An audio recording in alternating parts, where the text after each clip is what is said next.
Whatever happens, happens, man. Whatever happens. If I have to mute myself, then I totally will. But the mission must proceed. Yeah, I think today, Grant, you have to use your inside voice. My inside voice? I got like that. Use like your that? Grant ASMR voice. Like you can't. How's crypto doing for you today, boys? How far down is your portfolio? Blink if it's over 80%. So like if I do this, Definitely you can do OnlyFans. Oh, it's insane! It's insane. It sounds like some YouTube with 400,000 subs. I'm still turning like my volume down here. Okay, how's this? That's better. That's better. Okay, and it's not too echoey. Jesus. Oh, wow. Grant, it's your first podcast, I guess. It is his first podcast. I think it is. It's his first podcast in August of 2022. Boys, I want to congratulate you both because we are at our 10th episode, our double digits, and we made it, and we're still here, raising the roof. And someone told me officially today. Hey, I'd like your help because you guys have such a massive audience. And I was like, oh, okay, there's Billy. Gratitude. We got a massive audience, dude. I was like, yeah, what are you talking about? There we go. Oh wait, can you go back to the CNN look? I like that. Yeah. I need to get tall. CNN look. Hold on. I need to get tall. Oh, there I am. You know, we should actually do there we go. Set up now and again, but then actually show our portfolio value. Like Grant negative ticker. Negative 25%. Jay's is like goose egg invests in self. Jarrett's like all exactly. Invests in self. What a fresh roast. The second Grant gets his mic working, he just comes for everybody. Here we go. We're back at it. We're back. What's up, everybody? Back in the lab. Back in the lab. God. Okay, so what's going on this week? I mean, we've got a lot to talk about with the merge, but nothing to talk about with the merge, right? Mm-hmm. But you were talking about NFTs, Jarrett. What was going on your mind when you brought up the topic of NFTs? I think we were also talking about in the group chat between us that basically thinking about PFPs. And I think, Grant, you brought up a good idea that there's always going to be like need for, what's up, John? There's always going to be need for hype and stuff, but that maybe PFPs weren't working. And I was just kind of throwing out the idea that since Mints now, and if Tomas is on, he'll totally, hey, what's up, Ken? If Tomas is on, he'll totally speak to this. But this idea of free mints is going to change the game. And I think it's going to make it, hey, Roger, I think it's going to make it really not early profitable for projects. And therefore, they may not, it's going to keep people out. Because I think for a while, at least in 2020 and 2021, NFTs was like, create a project, create a Discord, get some bots, get your Twitter hot, get whatever else, get Discord, do a bunch of spaces, and then sell out your mints. Or at least sell out a good amount, and then you have some liquidity, and then you can start to actually build back some of your promise in the roadmap. But with this whole idea of free mints coming out, where you may have to grind a whitelist, so there's still some exclusivity. I had the access to whitelist grinding. Jeez, I know whitelist grinding, aka the adult hazing that apparently sanctioned. I think it's being very prohibitive because I think a lot of people unfortunately saw it kind of as like an easy way to create liquidity for your project. Whereas it's like, no, if you do a free mint with the whitelist grinding, aka the adult sanctioned hazing, you actually have to come with marketing money. You actually have to come with a little bit of an investment to do that. And I think that that's where NFTs are. And I just thought maybe we could talk about where we think NFTs are going to go. I showed the Bushi that I got, I think last week when we were talking about AI. I've been telling everybody about Bushi since then.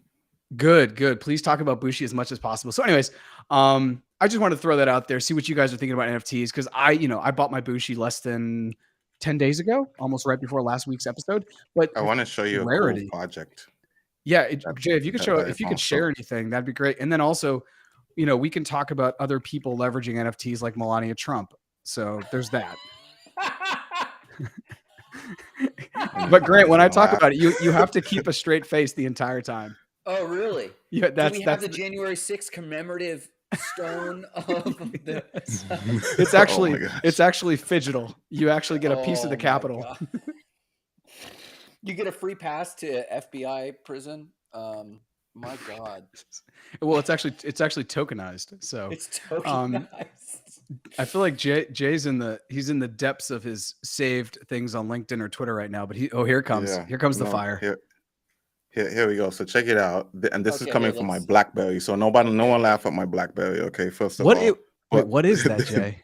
There's this collection. Have a BlackBerry? Jay, what is I have that? a BlackBerry. Check it out. Check it out on my BlackBerry. This collection. Wait. We should take a photo. No. Stop. Turn this photo into an NFT. Yeah. Stop, Jay. Jay, hold on. Wait. Here we go. No. Wait. Is that a newer BlackBerry? Yeah, this one came out in like maybe 2018 or something. This is the last one. The last one that they made. Oh, maybe like $800 or something at the time. That was the last one that they made. That's cool as shit, man. Yeah. So he's real time using this for those who are popping in right now. Yeah. So like let's let him finish his thought here because he's actually using that. Get out of here. This NFT collection. Right, it's called Color NFT Collection, right? It's all they're doing is colors. So you can randomly get a color. Now, and I think it's pretty cool because you buy before. Oh, you've seen this before? Yeah. So you buy the color. I don't know if it was the same one, but I've seen something like it where they were just taking like hexadecimal colors. Yeah, it's I think it's RGB. But Billy says Billy's roasting. How am I listening to a podcast about crypto that started after that phone was made? Yo, get out of here, Billy. Honestly, get out of here, Jay. We were going to talk about NFTs, but we may need to do a review of the tech you use day to day. I have an iPhone as well, by the way. Just that I still have and use my BlackBerry. You love your device. I get it. That's so fun. Okay, quick tech review. What do you got, Jarrett? Well, I'm assuming Jay's computer, which we can't see, has a huge butt on the back because it's like a gateway. It's like a Pentium. A gateway. I haven't even heard someone refer to a gateway. Nope. It's a gateway. It came in that the cow box, and Jay took it out. He's like, "Oh, I got this sweet deal off Slick Deals. It was $4. Nope. Free shipping." When did you finally let go of the beeper? Billy says, Jay, do we need to have an intervention? Is it still on your hip? Why is Billy coming at me, man? Everyone's coming for you, Jay, today. Billy's got nothing but love. I'm here to tell you. Hey, I had a beeper for like, this is how fast tech moves. Like, I remember when beepers like came in hard and I was like, okay, I'm a big kid now. I got to play hard. And then I got into the beeper where you wrote words with numbers, but like upside down. You know what I'm saying? Like hello. Yeah. Hello. Oh, yeah. And I got into that. And I don't think that lasted 4 or 6 months before.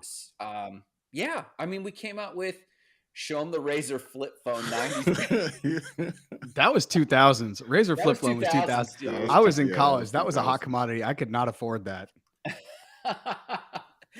So wait. So let's back up though. 2 web pages. You were showing us the color collection though. What stood out about you, to you about the color collection? Yeah. So I like the fact that you buy the color, and then that sort of gives you access to all of the other collections that they're gonna bring out afterwards, and you're able to get free minting of the other collections that come afterwards, but what's really cool about it, I think, is based on the color that you have. So like if you have a specific version of red, every other NFT that they bring out afterwards that has that shade of red, you get royalties for if your color matches that shade. And I think that's pretty cool. I like this. This is pretty creative, but let me ask, like, it feels like, correct me, right? It feels like there's a little bit of Ponzi-nomics there. How so, Grant? So if you think about it, like you're in this, you're the first entry, and you paid for did you pay for the initial mint, or is this free mint? I'm pretty sure you have to pay for the initial mint. And then let's say you got the shade of red, and then they're going to roll out other collections of red. So you get on the show, and we hype like this color collection's awesome. People are like, maybe there's some alpha here. They jump over and they're like, okay, the red is coming out. Now you're incentivized to hype this thing, but is there any value other than releasing the collection of red? Like oh God, I hate this question. What's the utility? Wow. You couldn't even stop your own emotional inertia that went there. So I don't understand the Ponzi-nomics, but I do think that it's one of these things because I'm part of Journey Crypto, which is some people would say it's a blue a blue check NFT. Not blue check. What's the word I'm looking for? What to do? Blue chip. Excuse blue chip. Wow, yeah. we're almost leaking some alpha here, boys. Blue chip NFT.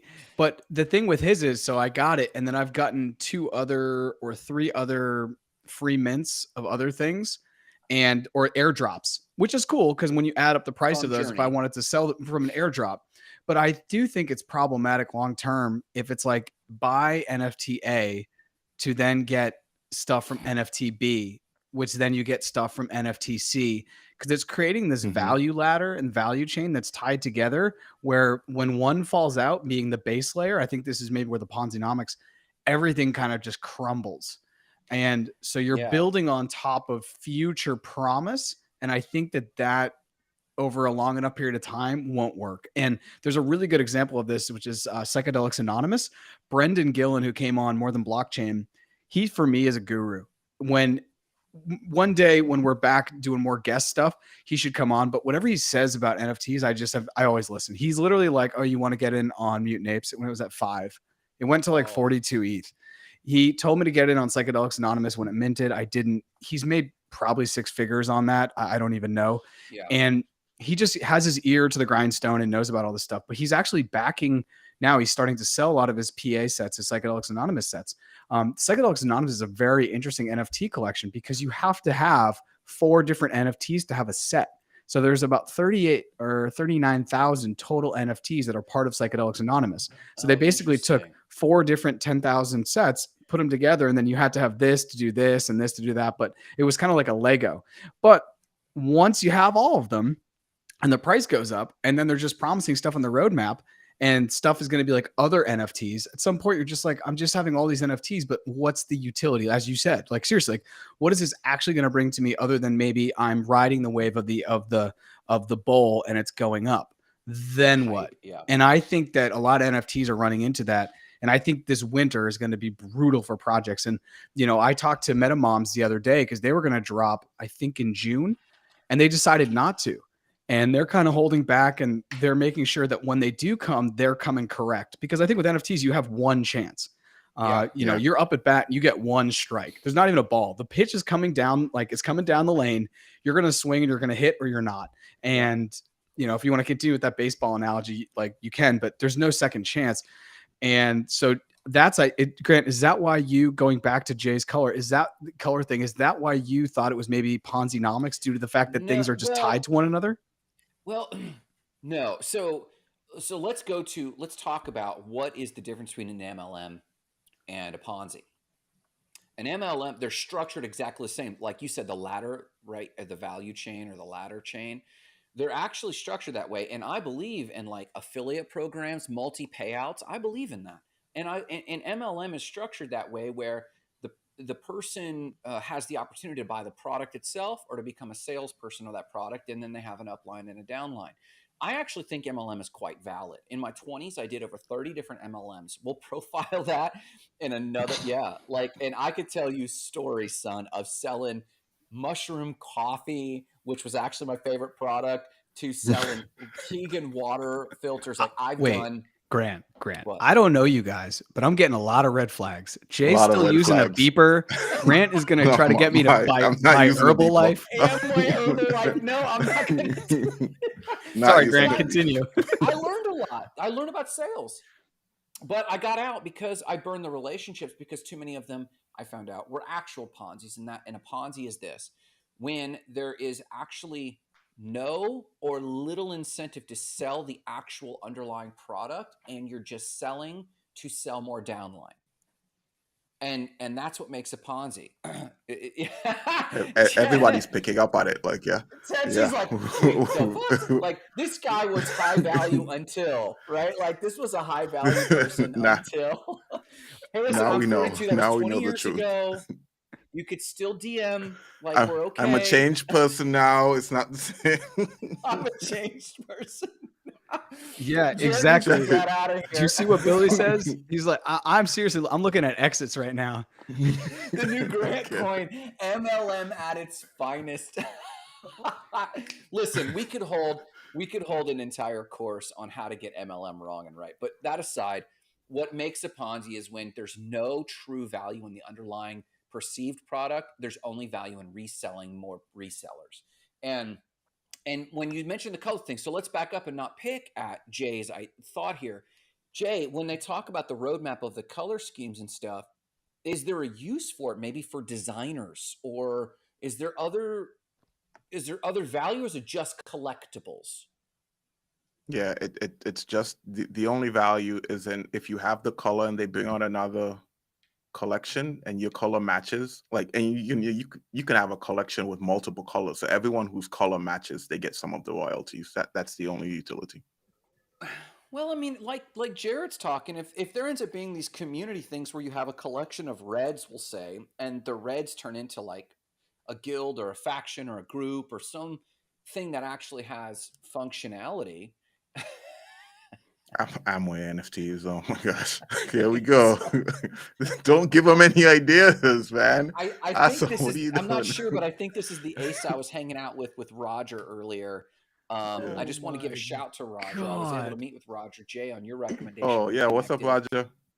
And their crew was excited. And maybe if we get into some of Jarrett's earlier questions, like actual future of NFTs and use, Roger's got some interesting things that I'd like to share with you guys that I pulled away. We had some healthy critiques of some of what was being pitched, and we were just advising each other. But overall, I like where they're going with actually making value out of the NFTs. We could talk about that in a bit. But Jay, back to your the color NFT. I think it's very interesting. So can you break it down for me? So you buy this certain type of red, and then they come out with another NFT collection, and there's a bunch of like trolls or something. And for every NFT that has that RGB color red, you would get a royalty for all of those sales. Is that how that would work? Yeah. So like if they have the troll and the troll had, the hat was red, but the face was yellow, and then whatever, something else was blue. Depending on how much of the image was red, you'd get that percentage of the royalties. Dude, someone is writing a smart contract of all smart contracts to do that, because that is renobulous. Yeah, it's very complex. So that's why it's almost like one of those things that it seems too good. Like there's been a lot of cryptocurrencies over the years. There was one, oh my God, what's it? Let me actually look it up. And my buddy bought into it, and I was just like, it was literally trying to solve all the world's problems. It was like cures cancer, cures AIDS, you're going to get friends, you're going to get merch. And I'm just like, dude, if it cures, like your project should focus on one thing that's my take, right? And if it gets ancillary things, that's cool, or tertiary things, that's cool. But like it should be just one thing, I think. And this was the Evergrow coin.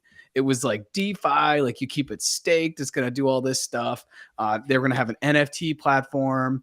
They were going to be a DAO. It was basically take all of the acronym jumble, you shake it into one basket, and that's what they were promising. And I'm like, alphabet soup. You take all the alphabet in and shake it up. And I was like, dude, I stay away from that like the plague, man. I don't go near that. So I just wonder though, if with what they're trying to do, it gets too ridiculous, because then they're like, oh yeah, and then we're going to make a partnership with Bored Apes, and if your red is part of the Bored Apes, you're going to get part of their. It's just like, I don't know. When I hear NFTs that are too complicated, I'm just like, not really about it. That's I forgot we have a website. That's cool. No, put that back up. I keep forgetting we have a website. Sorry. We have a website. And real quick, real quick, do us a favor. We're trying to grow our LinkedIn page. Jay, meanwhile, is like, wait, someone built us a website. Well, Jay doesn't know what the internet is, so the idea of a website is going to confound him. BlackBerry. Wait a minute, you could search in a Google bar and there's not a Netscape list? What are we talking about? Netscape was way before my time. I was talking about NFTs, and then Jay's like, oh, we have a website. But no, guys, do us a favor. If you're enjoying any of this or you think anyone can get value of what we're going to actually break down as it comes to crypto, NFTs, and financial freedom at large, please visit our LinkedIn and follow, because once we hit 150 followers, we can go live directly there. So that would be a huge help, or just visit our website. So, I mean, the color thing, I mentioned the color thing before, and I actually think I bought like this, like I have a brand, State of the Spark, and I bought my Spark Green, and in being a web designer, you have hex code and everything's unique. And I bought the NFT and I sold it pretty quickly because there was no, God, I sound like such a hater. There's no real roadmap. And I like the idea of collections. And Jarrett, you mentioned collections for, it wasn't Journey, it was the other one you were mentioning. Oh, yeah, Psychedelics Anonymous. Psychedelics Anonymous. Now, another group killing this was Mark Zuckerberg's sister. I think it's his sister, Randy Zuckerberg, had Hugs. And it was a pretty groundbreaking group where they did create guilds. If you collected like 2 of the NFTs of the space people, you know, you got involved in one. And then I think I mentioned this to Jarrett back in the day. If you collected 2, you got access to their PR firm. And so like there was like serious utility. Cool. Like, yeah, Jay, you mentioned you might join an incubator for your Web3 podcasting advisory group or whatever you're kind of doing, or what you're kind of brainstorming. Yeah. Well, that would be a great NFT set to go, oh, well, I could go like try to hire, you know, a PR firm and help me kind of figure this out. Or I could just go buy these 2 NFTs, which right now, because of the market, they're on discount. And if this person is actually connected to Randy Zuckerberg, Mark Zuckerberg's sister, there might be some juice behind that. You know, and so they had like a touching grass group that would actually leave IRL like retreats outdoors and stuff for mental health and stuff. So it was the Hugs. Check that out, because that was another collection. Seems like Roger knows about it. Does Roger know about it? Seems like it. Yeah, she's killing the space. She's killing the space. Oh, wait. I don't know if that means good or bad. That's true. I see that as good, but maybe it's not. I don't. Yep. Okay, I actually definitely his sister. Yeah. I actually have a question for you guys, and it's related to Zuckerberg. I was on, this guy had posted earlier on LinkedIn, and he basically, I'm forgetting who he was, and I'd like to call him out because maybe he's even watching, but he was saying that he thinks Meta is really going to take over with the metaverse, and they're really going to be a huge player in Web3. And I just wanted to get y'all's takes on that. Yes, what do you think about 100%. Because I got my own take based on what I was talking about. 100%, they're going to take over. Have you heard what the new version of the Oculus is called? The name of it? They're calling it the Cambria. Cambria, like Cambridge Analytica. The Cambria. Mac is trolling the entire world. You really think that's almost in the conspiracy zone? He's killing on.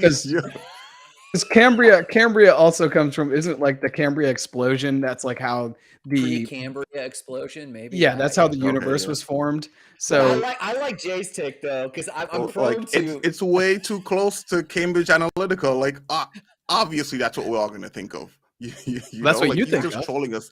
I think it's just a huge marketing play. We should also look up the Latin. Hey, if somebody's watching, look up the Latin and see if the Latin means anything. Yeah, drop it in the comments. Because my take, actually, Grant, do you want to go ahead and share your take? Yeah, Jay's on his BlackBerry. He's going to look it up. We'll take 3 minutes with dial-up. Grant, do you want to share your opinion on it? So, I have a love-hate relationship with Facebook. I bought it on the open for $33, and I held that stock for a long time. Me and Marissa did pretty good with that. And he named one of the largest companies in the world. And back then we thought, how pretentious, how too early is this? Meanwhile, we're over here going Wagmai, and you're early, and yet we're pointing fingers at Zuck for renaming Facebook Meta, changing the Facebook stock ticker as Meta. He is now into this so deep that he has to make it work. And I think he did that on purpose. And then he posted this recent picture of the metaverse and it got absolutely trolled. Is Mark blind to how bad this looks? I don't think Mark Zuckerberg's an idiot. I don't think he's the controlling elite, as it were. To his credit, Jeff Bezos bailed and is off on his boat somewhere. And yet Mark is still here investing. So Jay posts, Cambria is the Latin word for Wales, as in UK. Yeah. Oh my God. Not Ocean Wales. This city of or country or whatever it is. I think they have the technology. I think they have the technology. I think that they are building the architecture underneath. And I think that they're not even focused on the UX because that's just going to come, right? The visuals are just going to come. And this is kind of where Roger Williams' thing is quite interesting. Roger, and I'll give a shout out. I'm not an investor. It's not financial advice. And I'll try to also anonymize things that I think that might be sensitive to what Roger's doing. But he and I were talking just a few hours ago with his crew, somebody in Dubai, some of the people in Houston. And it was they were just educating me on Li-Fi, light-based internet, wireless internet. And there's a lot of there's a lot of problems I didn't even know existed with Wi-Fi. Like, hospitals can't use it because there's radio frequency interference. And now smart cities are starting to use it. And LED lights can flicker so fast that it kind of do Morse code, but invisible to the human eye. And so the speeds of this apparently like exponentially exceed 5 and 6G, like by volume. And Roger's crew sees this as the future that will basically be the foundation of imperceptible like fluidity within the metaverse. Like sometimes there's some lagginess and sometimes there's some delay in gaming, and depending on your connection. But they really believe that not even 5G will fix this. But you have to have a faster technology, and Li-Fi is on the way, and there's some military contracts that are testing Li-Fi right now. And Roger and his crew are building, I think it's mobile blockchain technologies. Let me make sure that's right. No, mobile blockchain solutions. They're building this out to basically be the connector between Web 2 and Web 3, basically what we know as the Wi-Fi world with the DeFi world. I'm sorry, with the DeFi world. And so what's interesting there is that Meta is building out this architecture. Companies like Rogers will be the connector between because they're doing like hardware installs and stuff like data centers. So I think Zuck will absolutely, he's got the money, he's got the vision, he's named his company, he's bet the farm on this. He's bet the farm on it. So he will, if he doesn't ride the wave, he will make the wave. And he's able to. We talk about institutional money. I'm not even worried about that. What I am worried about is if companies like Rogers don't get up and running quickly, Facebook, it'll be a monopoly of the future of metaverse. Absolutely, I think that. But I think companies like Rogers stand a chance to be a player, albeit a small player, but to still be a player in that space and prevent people like Mark Zuckerberg from owning the whole space. I'm hearing a lot of Mark Zuckerberg hate here. I just want to point that out. Mark Zuckerberg at all. No, Grant's giving him love, and you've given him love. And I want to, Roger, I just dropped in the chat here. This is an episode I did on Ready Player One because it really changed the way I actually think about the metaverse. So that's there for people to look at. It's episode 17 of More Than Blockchain. But I saw that and I was like, this is okay. I see it now. I see how this is going to work. I see how everything's going to play a role. And they're working on actually Ready Player One, the second, that's coming out soon. And isn't that just Ready Player 2? It's Ready Player 2. Is that really the name of it? Yes, it is. No, it's Ready Player 2 because I actually have the books upstairs. But my thing with Facebook and Meta and Zuckerberg is that I think the world is looking for more decentralized options. Yes. And I think Facebook is way too centralized. Correct. And I think the world is going towards more ecosystems. So eco over ego. And Mark Zuckerberg is the CEO and the head of the board at Facebook. And he runs that thing with an iron fist. And yes, it's his idea pushing it forward, which is great. He's a visionary. I'm not going to ever say he's not a visionary. He's probably one of the biggest visionaries of our times. But I do think he's going to run into problems because I don't think Gen Z gives a shit about Instagram. I don't think it gives a shit about WhatsApp or gives a shit about Facebook, because it has TikTok, it has YouTube, and it has Telegram. All things outside of the Zuckverse. So that feel very decentralized. Or the security is better. And I know that I think it was Facebook. Was it Facebook or was it Coinbase? It was some centralized exchange or something, but I think Facebook was saying that if they do NFTs or something, and maybe I'm wrong, somebody please correct me, but if they had NFTs in their marketplace, they were going to take like 40 or 50% fees. Like it's just a play for money. And my thing with Zuckerberg and Meta is he's making it as a business decision, not a cultural decision. He's not in Web3 for the community, for this. He's there because he holds billions of dollars of stock. He has his other board members. He has stockholders. It's a public company, and he has to make the decision that's best. And he sees that this is where technology, communication, and how we're all going to interact. So that is where I think there's a huge divide. If you're building something for profit, or if you're building it out of passion, I think the passion goes farther. And that's where I think he has a huge disconnect. And like I just said, generally, Gen Z doesn't really give a shit about Facebook, Meta, Mark Zuckerberg, or any of that. So that's where I think that there's going to be interesting plays. Well, it can't all be decentralized. And this is something Roger and I spoke about briefly, that like pseudo decentralized. They were kind of talking about, Roger's group was talking about how they're going to release their tokens and their NFTs. And I was like, yeah, but you're talking about owning data centers and just the ownership of like these Li-Fi data centers, which is brilliant. And it's a smart move. And they can monopolize the market because basically you'll have a Li-Fi tower, kind of like a cell tower, but faster. And then you have a data center just below it that will receive, terabytes more of data per second.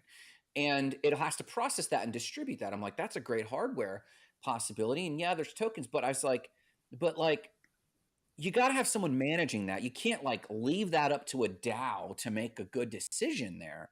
And so he agreed and his team agreed. Yeah, it's a mix. It's an admittedly pseudo centralized, because wisdom says you have to aggregate. If you have to centralize decision making in a leader, a CEO or COO, then you can't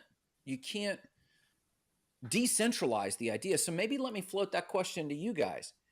What are we seeing as the evolution of decentralization in a world that, I agree with you, we're bucking the system with Zuck, and we're like, that's cute.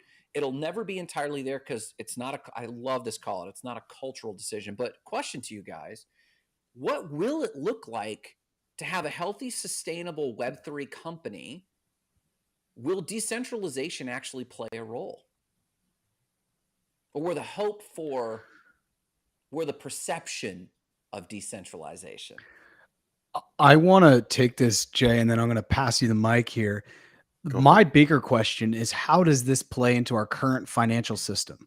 Meaning, can you have a multi-billion dollar Web3 company that doesn't have public traded stock? Can it just stay private and live off its own coin? That's a question which is kind of like a private sale where everyone becomes shareholders.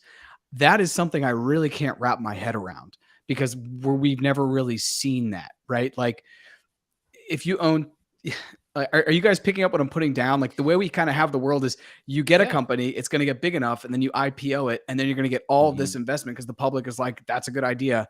I'm just a retail investor. I want to put my money in it. And the Vanguards are going to come in, and the 401ks are going to come in. I can't envision a world yet because of how small the adoption is still into crypto, even though we could argue whether we're early or not. But the fact is, when I'm sitting around, most of my friends, they don't have wallets. They don't even know what MetaMask is. If they saw the MetaMask icon, they would think it's like Lion King from the metaverse. Yeah, Firefox.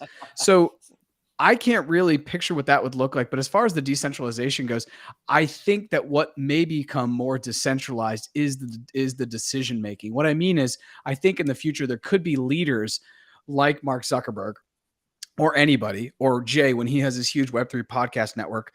And what he'll do is he'll say, guys, I've worked with the inner circle and we've come up with these 3 big ideas. and we're not sure which path to take. And then they'll put that decision out to the people that are part of the DAO or whatever it is. And it's kind of like if you're in a group of people, if we're all together and there's 10 people and we're trying to figure out where to eat, if we just go on Grubhub and Google Maps and we're trying to figure it out, there's infinite possibilities and we're never going to make a decision. But if I say, hey, there's a good Italian place, there's a great Chinese food place, and there's a good Mexican place, where do we want to go? That guides the vision and it guides the decision making. And that's where I think maybe some of that happens. But like I said, there's two things. One is like how decisions are made from the top down, but also being inclusive, or if they're quote decentralized. And then the other one is, how are these things going to be funded? Because anything that's a publicly funded company that has stock is tied through the TradFi system, is tied through the legacy system. And then there's all these things about what they can and cannot do, what they can and cannot say, insider trading and that. Because the way crypto currently is, Elon can go on and be like, I'm buying Doge, and the price rockets and no one has a problem with it, you know? But the legacy system hates that. So there's two things: how decisions are made, whether they're centralized or decentralized, and also how are these things funded long term. Those are two questions I don't know. We have a bunch of comments, so maybe we should look into this. But Jay, you want to take, and then we can go to comments. Yeah, I think Ken is right. I'm going to pick up on it. And Ken Cato's comment, it's definitely going to be a combination of centralization and decentralization.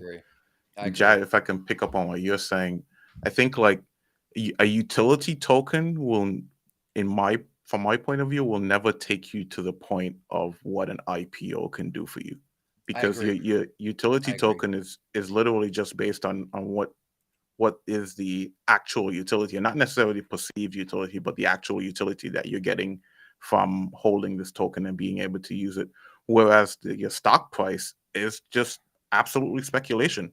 That's how you end up with stuff like Enron, and and stock prices that are companies that are way overvalued based on the actual good that they deliver to the world. So you're gonna have to have some amount of both if you want to really create a company that is sustainable and grows to the size of what we expect from big tech companies now. So Grant, you want to jump in? The SEC will step in. You will not. The idea of let's get around an IPO, let's do a token release, let's airdrop, let's mint for free, even a free mint. What's up, George?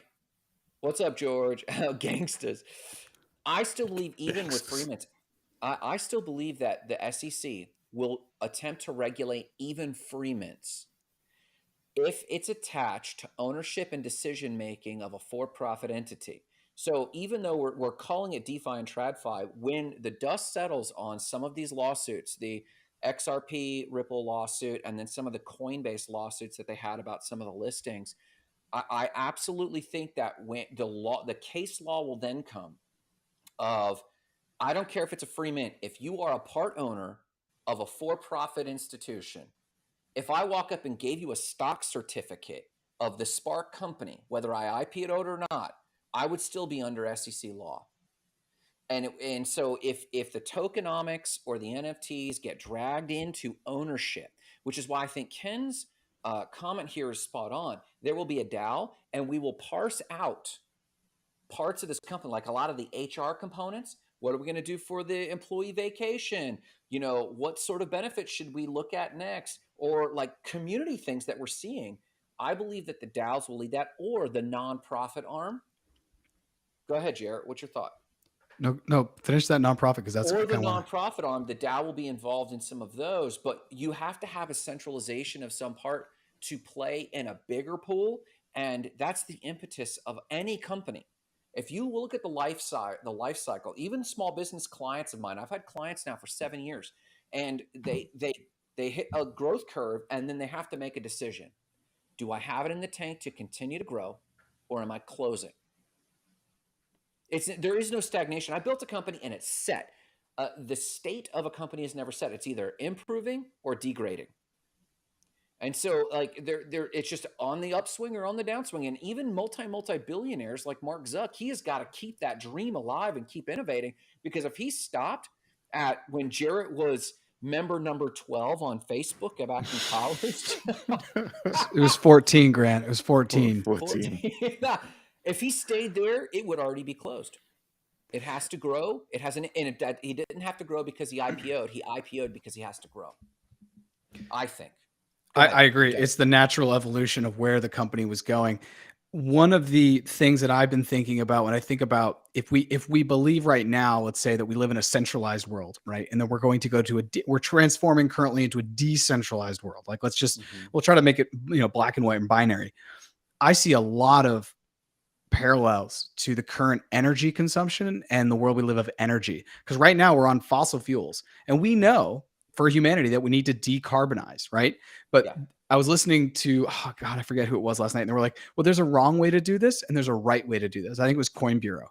And, you can't turn off nuclear power in the winter. And no, what was it? Yeah, you can't tell people that farmers to stop using fertilizer when they're already in the middle of a drought and famine. Like that's right. We have to be, and even Elon Musk, who runs, Mr. I have cars that run on electricity and batteries. He said very famously at I don't know if it was an OPEC meeting or whatever. He's like, no, if I had a switch, I wouldn't turn it off tomorrow. We have to phase it out. We can't just shut the economy down. And I think the same thing is going to happen with decentralization. It's going to take time, but we're going to have to lean on centralization for a while until we're able to make that switch gradually. It's not something we can turn or turn off, turn on and turn off. It's not a switch. It will take the next decade as we kind of move into these things, but I do think it will happen slowly. That's kind of my take. And there was actually something that I read, and if I can put it in here, I'll post it actually on Not Crypto Bros on the LinkedIn, which you should all be following. It was by Coin Bureau, and it was about the World Economic Forum, and it was about 27 minutes. And Elon is a walking contradiction. Thank you, Roger Williams. And it was about the future of the Great Reset, which we've all heard the Great Reset, whatever, but it was so fascinating, and I will put it up, but it's all about how we're going to move towards a world where very few people are going to be owners. A lot of people are going to be renters. It picks up on our conversations about what Newman's trying to do, where it's probably like an Airbnb and a WeWork come together, but for lifestyle and experience and, shared living. And it was really quite shocking. It made me feel very uncomfortable to think about what the World Economic Forum is doing. And maybe we could actually do an entire episode on that once you two have had a chance to watch it, because it's absolutely fascinating. Maybe we'll do a Saturday business episode just on that. Yeah. Yes, you just dropped our news, which we can share. But that for me, it's like as we go from carbon heavy to carbon neutral to carbon negative, that's going to be a process, and there's no easy way to do it, but we're going to have to lean on carbon for a while until we have better technologies. And I think the same thing when it comes from if we're in a centralized world before we get to the decentralized world, because a lot of the things what we're talking about, Ken is being super reasonable. He's like, we have HIPAA, we have all of these things we need to take into account. You're talking about the SEC, but I'm already thinking though, I don't give a shit about all that. Like, pardon the government. If you're listening and you're a government agency, that's cool. But we're going to have these organizations in the future that are very similar. Like if I'm in Colombia and I have my citizenship there, Grant is in the United States and Jay is in Canada and he has his Saint, I think it's Catition. I'm not sure if I'm going to butcher that one. That's it. You got it. Yes, I got it. We're three people that, as far as the geopolitics, say these guys are three different passport holders. Yeah. So I don't give a shit about the SEC when I have my Colombian hat on, and Jay doesn't either. So I think we're also going to get to a place where it supersedes this idea of national rules. And I think that's going to be a really, really tough transition as well, as the SEC and the FCC when it comes to communications and all these things that are really kind of dictate the way we live our life. Those are just going to fade away, because you're going to start to have DAOs and all these organizations, which we already have, that are going to become more and more prominent. And imagine having a Web3 company. You don't do an IPO because that normally only goes to a certain amount of people who can buy the stock. No, you're going to do the coin, as Jay was saying, the leverage of doing the coin, where then anyone who has access to crypto exchange, whether that's a centralized or a decentralized exchange, can then have access to it. So I think we're moving towards a world that's a lot more decentralized, at least from the geopolitical standpoint, where you're going to have people like somebody in China doesn't give a shit about what the SEC says if they're a part of an NFT program, project. So anyways, I put a lot out there. Let me riff on pick up, please. So Ken Cato, who's watching, and I had a phenomenal conversation. At least I thought it was a phenomenal. I got a lot out of it. This guy's so intelligent. He was probably bored a little bit with me, but we had a good time. And he's super intelligent. And we talked about a lot of big stuff, like interplanetary stuff. It was really cool. And I'd like to actually bring that up to the group, just like with Roger. He has a very interesting project he's a part of, Z-Byte. They're doing a lot of cool stuff. Yep. What you just made me think of is I don't think we will here. I'm going to put this out right now. We will never be decentralized, ever, because we're not that type of species. At a species level, when something is what we want, we put resources to it. For example, whether it's the SEC or whether it's the globalized version, because forget the US, you're in Colombia, you're in St. Kitts, but we still want protections. So whether it's government protections or citizen protections, we will still delegate that to somebody. And as soon as we delegate it, there is a form of resource centralization. So I think the term that I'm going to throw out there that I think I will coin, and it's for transitional eras of the human species, it's re-centralization. So what we're seeing, I think, with crypto is we are building the new neuron pathways of transcending. Finally, we have the technology not to decentralize, but to transcend truly for the first time our national barriers and reorganize at a grassroots level, but at the global scale. Because our next iteration as a species is globalization, not economically, not politically. Those are the fruit, and those will happen. But as a species, we're so sick of being American or Floridian or Colombian. We're humans. And we're trying to give birth to this. So we're giving birth to new systems. We are re-centralizing and reallocating the resources, because as soon as I give it to Wonderland or Ethereum, I'm giving it to Vitalik, right? There's a form of centralization. Like, sidebar, who saw the Mexican hat from ETH Global, the ETH Global conference? I put that up on Twitter and I said, looks like Duolingo's helping out your boy. I would pay a lot of money to hear him speak Spanish. So re-centralization is what I'm calling for.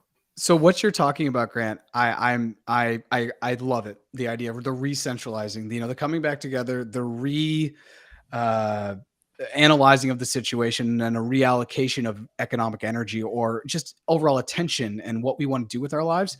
But I think I was going to talk exactly what George said, or will there be new protocols and standards that replace them? Yeah. And I think that smart contracts and algorithms and AI and machine learning, when that gets up and running, we're going to totally go away from national ideas of like rules and laws. And we're going to have something that's bigger than that.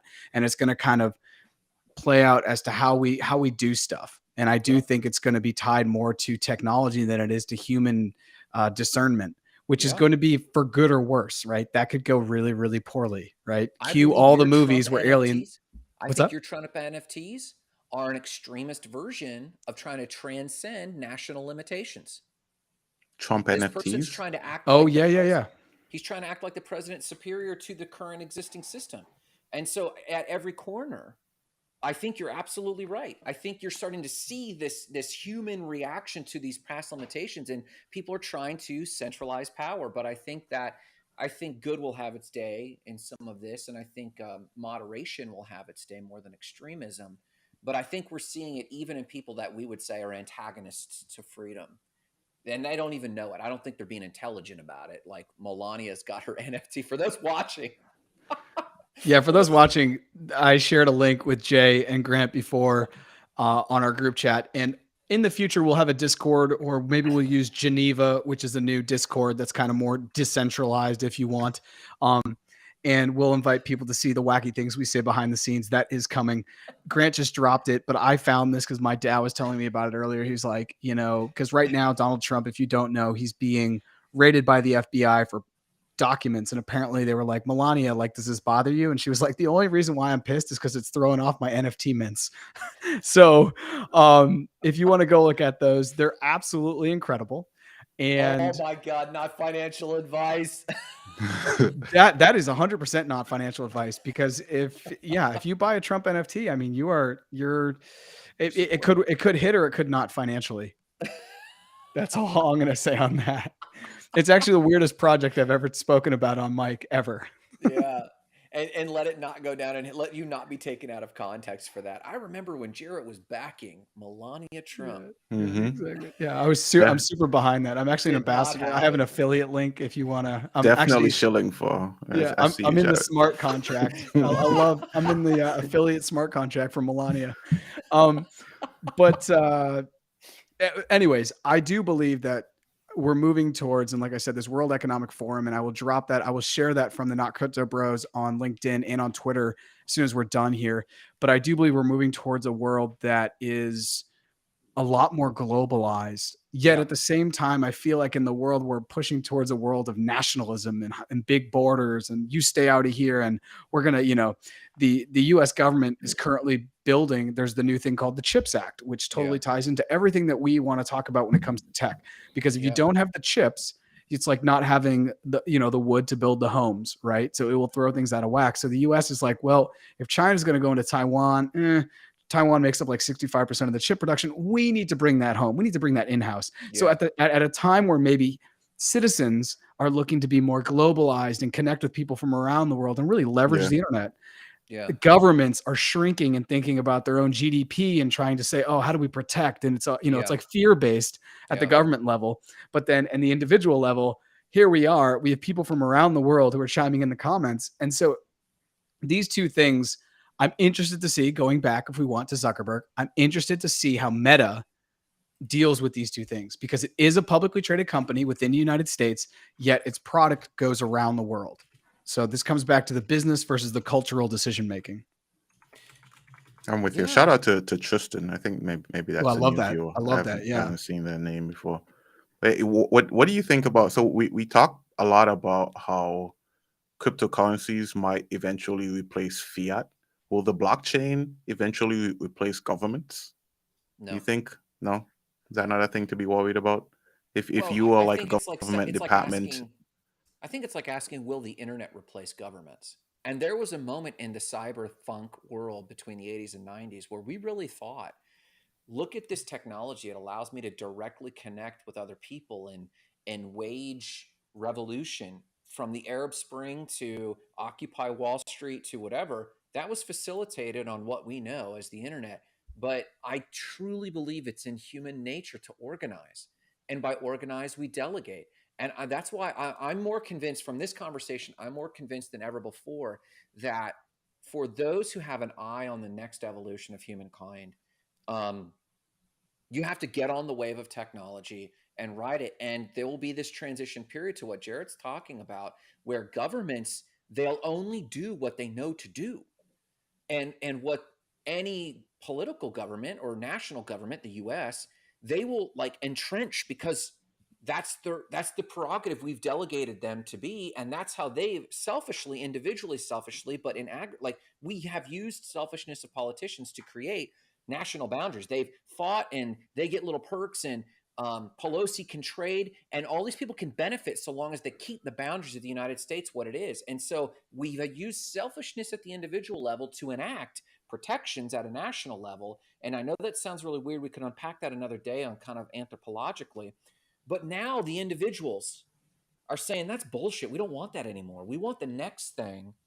And so I think we will reorganize. So I think we'll use, to your point, Jay, I think we'll use the blockchain to, those of us who are savvy to it will utilize the blockchain to enact the next level of organization, to redirect our wealth from our current fiat to a global fiat as much as possible. And I think it'll help the species transition over time.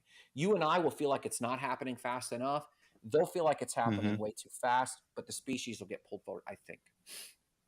We got a lot of good comments here, we got a lot of good comments. Jay, actually, wait, Jay, I'm not sure if it was you or Grant. You asked whether digital dollars or digital currencies will take over fiat currencies. Was that the question? He paralleled that to blockchain taking over government. Oh, okay. Yeah. So I do think CBDCs are going to come out. They're obviously already out for the digital yuan. I was getting sushi the other day and I asked the guy who was waiting on me, I go there all the time. And I said, hey man, like this is too personal. Tell me to like back off. And I will. Cool. But where are you from? He said, oh, I'm from China. And I said, hey, does your family, do they ever send you digital yuan? Like I know because you're in the United States, you're not supposed to have a wallet, but do you change your dollar? Like, how do you send money home? I was just interested. And he was like, well, I use Western Union because that way he can take cash and then put it into the machine of Western Union and it comes out on yuan on the other side. But, China, and this stat comes from a year ago, but it was about a year ago, China had up to 20 million people already with digital wallets using the digital yuan. And so I asked him and I said, hey, has any of your family ever used it? Because of how big China is, I figured, the chances are slim with 20 million to 1 point whatever billion. And he said, oh yeah. He said, when we walk around in China, we all just have our cell phones. We go into a shop and we just scan codes. He's like, I don't use a wallet anymore. He's like, it's weird now to use cash. And that sounds wild until you realize that the US is working on it. And on my website, jarrettcarpenter.com/crypto, you can go and there's a whole document from the Fed that talks about CBDCs, why they're going to do this. And for me, as like now I'm putting my Bitcoin maxi hat on, it's super scary because the US government can already print money like that by pushing a button. But when it's on the blockchain, they just do whatever they want. Oh, they'll just print, $2 trillion now into circulation to solve this problem. And so I think we're definitely going to do it. Now, is blockchain going to replace government? Before we even get to blockchain replacing government, is the internet replacing government, right? Is there a way that technology can replace government? And I would say from the Cambridge Analytica thing, you're getting really, really close because you basically had a bunch of people that weaponized Facebook ads in Michigan, Wisconsin, and Pennsylvania, and they threw a government election. They influenced They influenced the government election in the most powerful country that this world has ever known. So now I'm not saying that then is running government. There's a difference between conquering and managing, right? But I think they were able to show that the power of big data to influence people is really, really powerful. And even now today, the United States government, and I think Grant touches on this, is just kind of a shell. They're just kind of keeping this thing going so everyone kind of stays in line. But the United States is very complex because there's 50 different countries. I am in the Commonwealth of Massachusetts, which has very different laws, taxes, everything under the sun from where Grant is. He's in the Sunshine State.